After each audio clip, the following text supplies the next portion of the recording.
Some gold carries a weight that iron cannot measure. When 101 Norsemen landed on an unknown, impossibly green shore, they expected the wilderness to conquer. They expected an enemy they could bleed. Instead, they stepped directly into the jaws of an ancient appetite older than the stars. Welcome to GDHorror! This is Feathered Dark by Crystal Chasm. Dim the lights and let's find out where the wolves of the north sit on the cosmic food chain. Chapter 1. The longships find the wrong shore. They had been 43 days on water that had no name.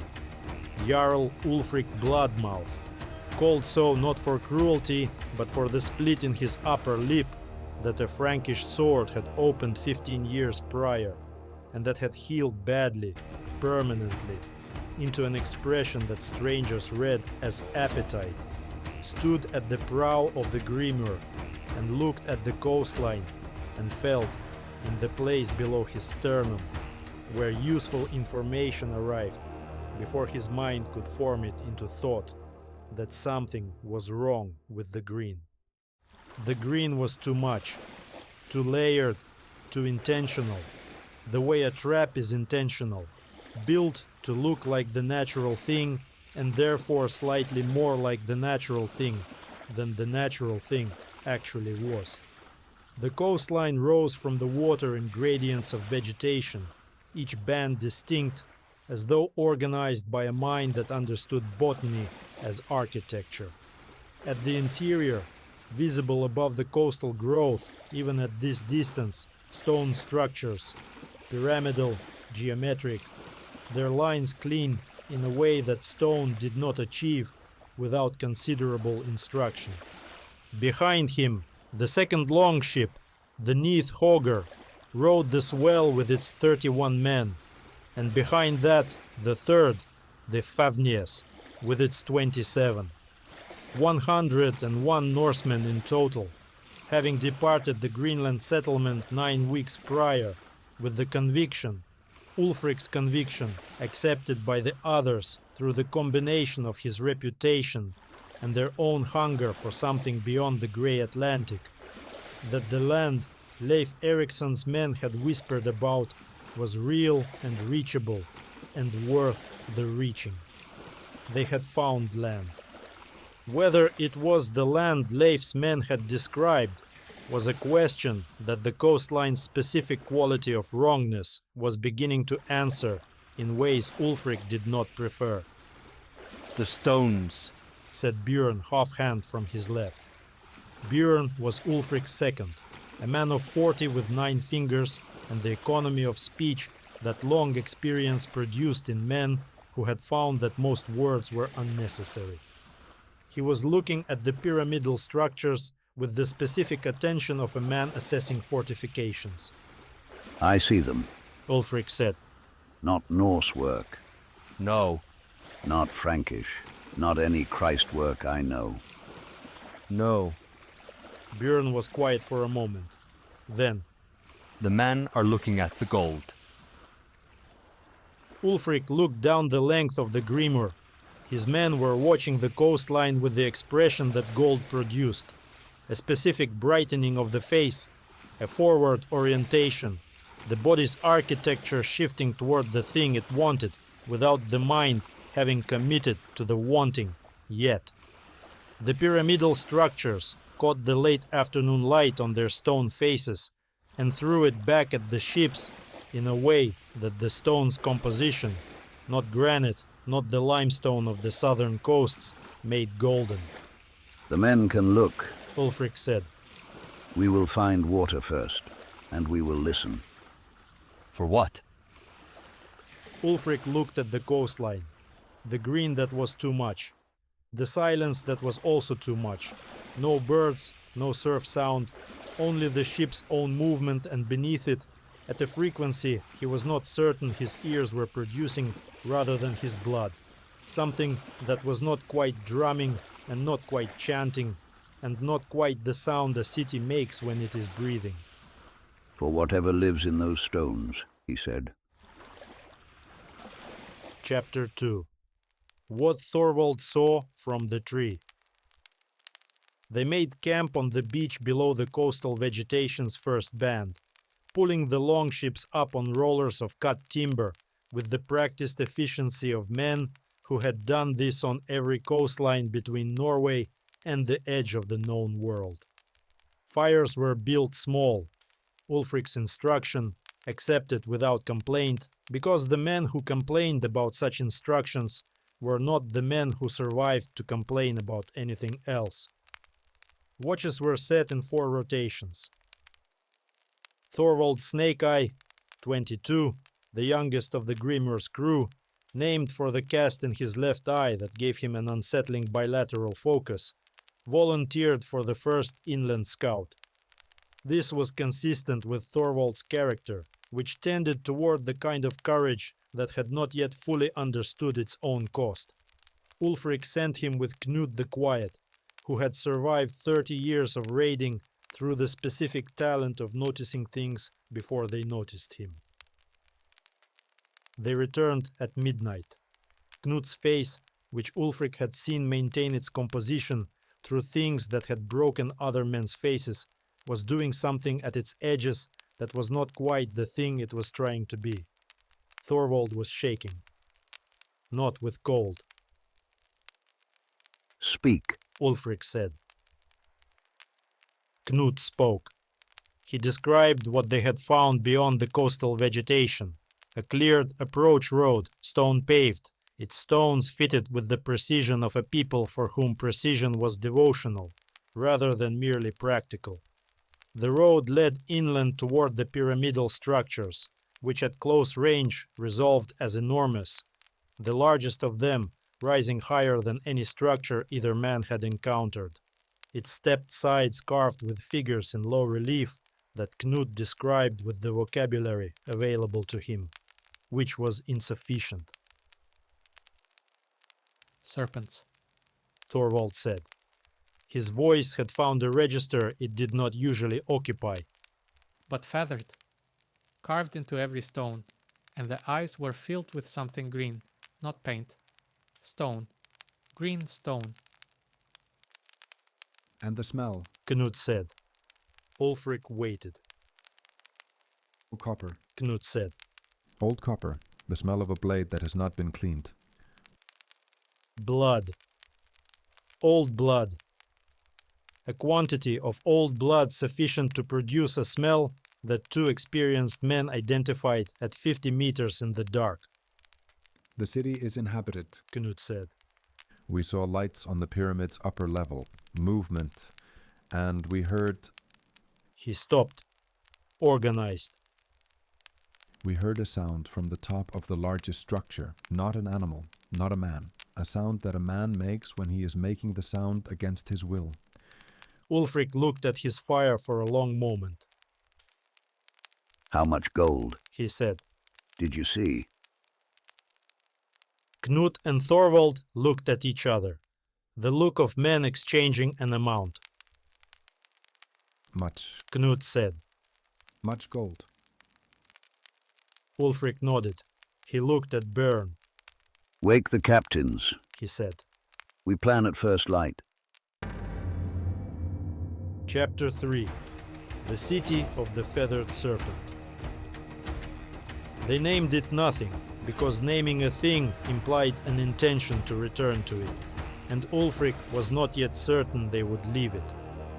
From the ridge above the approach road, in the early morning light that came sideways through the coastal trees and made the stone city's surfaces alternate between shadow and revelation, it was possible to see the full scale of what they faced. The city was not a settlement. It was a statement, a declaration in stone of the proposition that the people who had built it understood something about the organization of human life and divine favor that superseded anything the Norsemen's experience had prepared them to assess. Its central pyramid rose in 5-stepped tiers, each tier's face carved in the serpent and feather imagery Thorvald had described, each carved eye socket filled with jade that caught the morning light, and threw it back as something colder than light.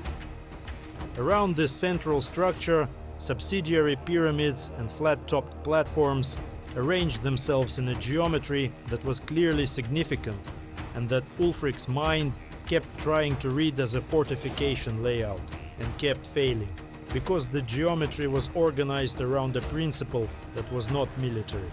At the pyramid's apex, a flat platform. On the platform, a stone altar, its color, even at this distance, the specific dark brown of a surface that had been absorbing red for a very long time. And around the altar, in the morning's early activity, figures in headdresses that rose higher than their own bodies, the feathers, green, gold, red, catching the light in ways that made the figures seem larger than their architecture. Priests, Said Bjarke the Learned, who had been to Miklagarder and considered himself the group's expert on unfamiliar peoples.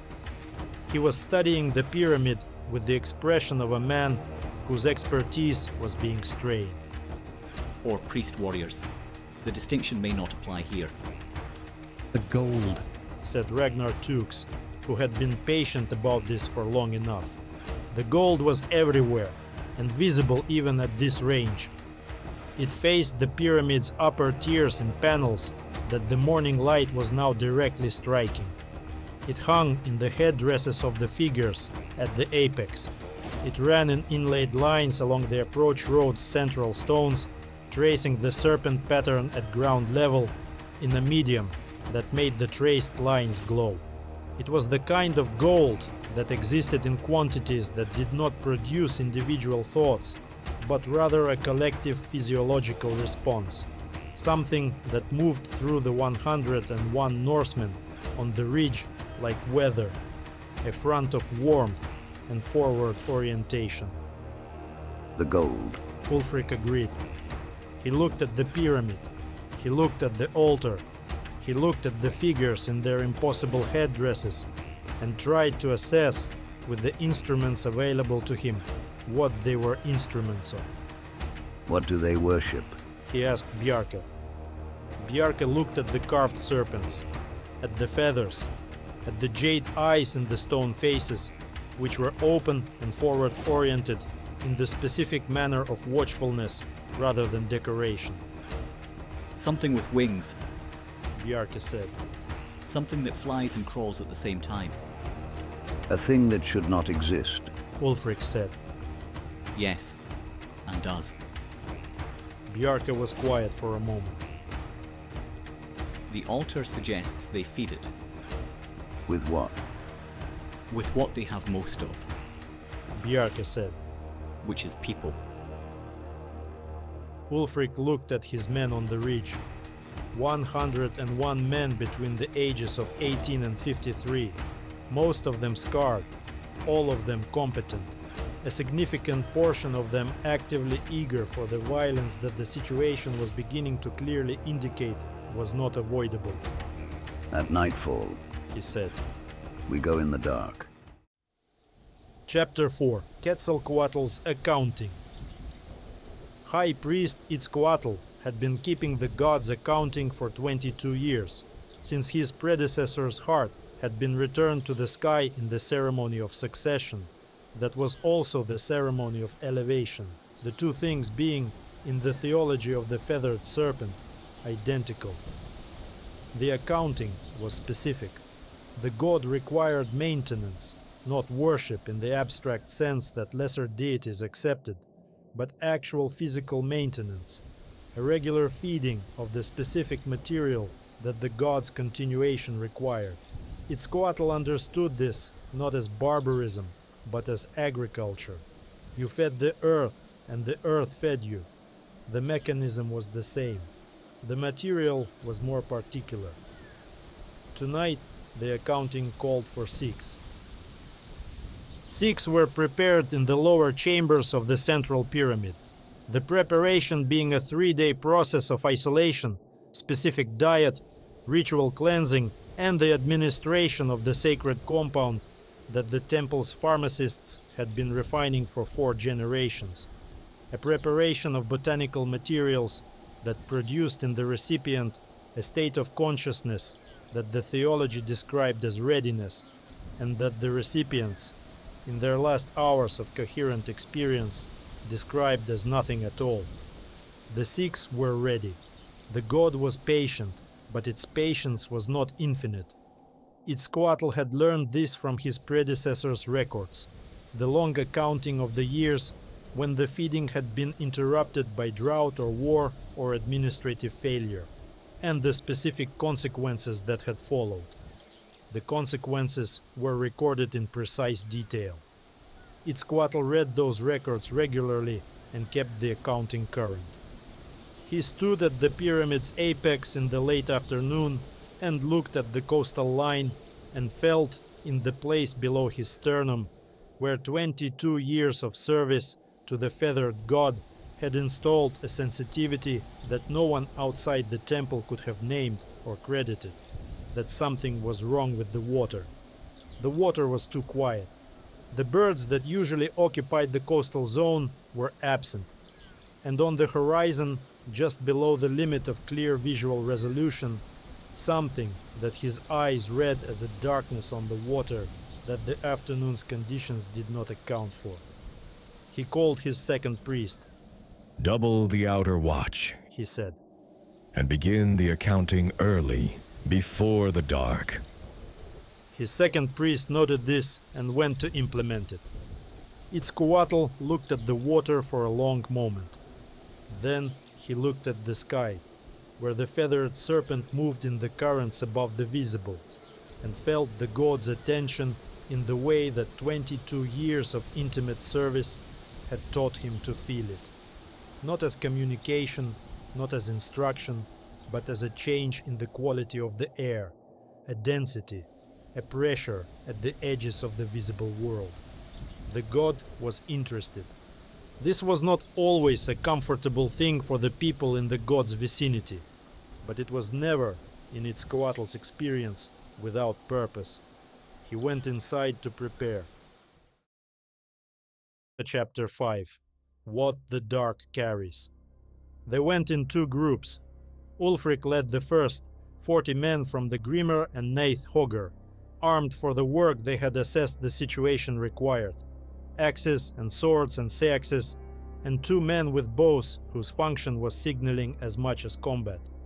They took the approach road's flank rather than its surface, moving through the cleared zone beside the paved stones in the specific silence that experienced raiders achieved when silence was the operational requirement. Captain Sigurd Ironside led the second group, the Favnises 27 plus 10 from the Neith Hogger, held at the coastal tree line with instruction to move on the sound of combat or the signal fire, whichever came first, and to secure the ships and the retreat regardless of what the securing required.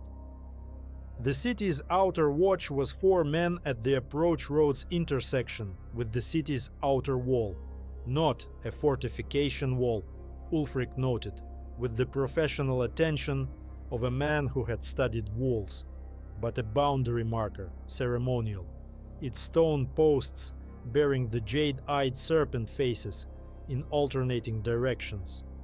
The watch was armed with obsidian-edged weapons that Ulfric had not previously encountered, and that his first instinct read as decorative until he revised the instinct. The obsidian edge, he would learn, was sharper than iron and fractured on deep impact, leaving fragments in the wound that iron did not leave. He learned this from Gunnar Greatarms, who was the first of his men to discover it, and who survived the discovery but would carry the revision of his first instinct in his left forearm for the remainder of his life. The outer watch was addressed in the specific rapid manner that 40 experienced men addressed 4 surprised ones, and the noise of it was less than Ulfric had expected, which he counted as favorable, and the blood on the approach road stones was quickly dark in the available light, which he did not count as anything because blood on stone was the context of his profession and required no accounting. They went in. Chapter 6. The pyramid's interior. The lower chambers were lit by torch in a quantity that suggested the torch's function was not illumination. Ulfric understood this when he registered the smell. Not the copper blood smell that Knut had described from outside, but something beneath it, something older. The smell of a space that had been doing what it did for a very long time, and had developed through repetition, an atmosphere that was the accumulated product of all that repetition. He had been in old places before, the stone halls of chieftains whose families had occupied them for generations, the cave shrines in the eastern mountains where things were done that the people who did them did not describe outside the caves. He had been in places that had weight. This had more weight than any of those places. The passage walls were carved floor to ceiling, the serpent feather imagery in layers, each layer a different generation's contribution to a single continuous composition that wrapped the passage interior in a way that made the stone feel organic. The torchlight on the carved surfaces produced movement, shadow movement, the carved figures seemingly animated by the flickering, the jade eye inlays, catching and releasing light in a rhythm that his peripheral vision kept insisting was intentional. Keep moving, Björn said at his shoulder. Björn, who had said nothing about the walls, which meant Björn had assessed them and filed the assessment in the same location Ulfric had filed his. They moved through the lower passage and found the preparation chambers. Ulfric stopped. His men stopped behind him. 6 alcoves set into the passage wall at intervals. In each alcove, a person, seated in a formal posture, wrists and ankles bound with cord of the same jade green as the eye inlays, eyes open. The preparation compound in their systems was evident in the quality of their stillness.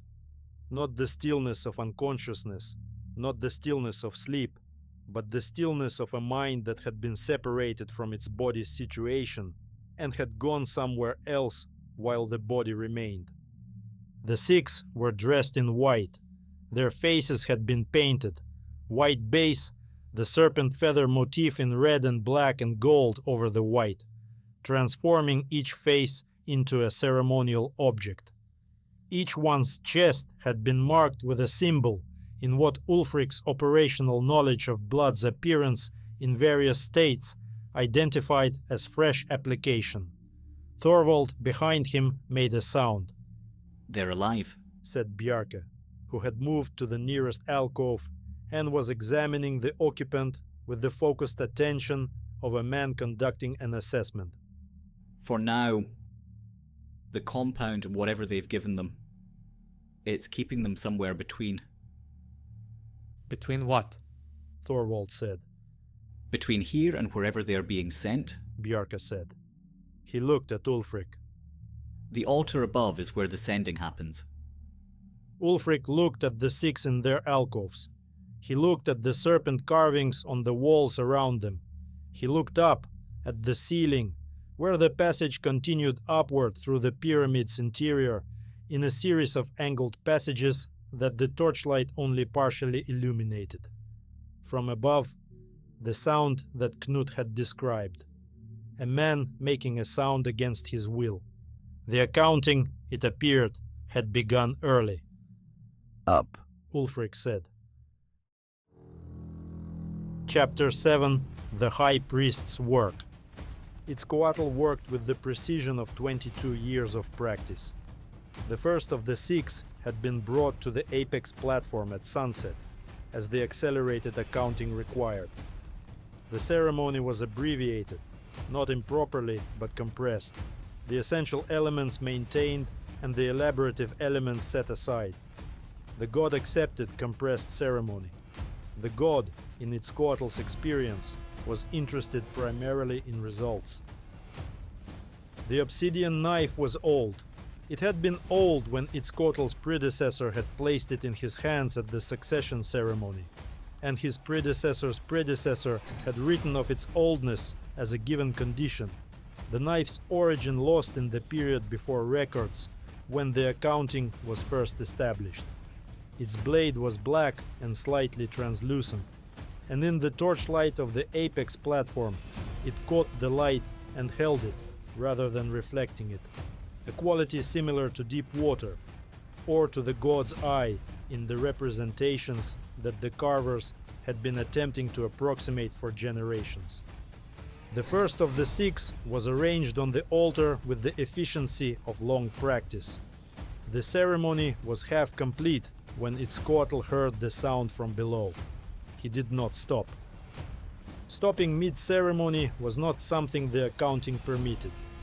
He continued at the precise pace the ceremony required, his attention divided between the work of his hands and the sounds from below the platform, which were increasing in volume and variety, and which his 22 years of service to a god of power and appetite allowed him to categorize without excessive alarm. Violence had come to the pyramid. Violence came, periodically, to places of power. It was one of the things places of power attracted, along with devotion and madness, and the specific attention of the desperate. Itzcoatl had seen violence at the pyramid before, and had seen the pyramid persist. The outer watch would manage it or would not, and the inner guard would supplement or would not, and the ceremony would continue, because the ceremony always continued. He completed the ceremony. He looked at the sky where the feathered serpent moved in its invisible currents and felt the god receive what had been sent. And then he looked toward the passage entrance to the apex platform, where the sounds of violence were now very close.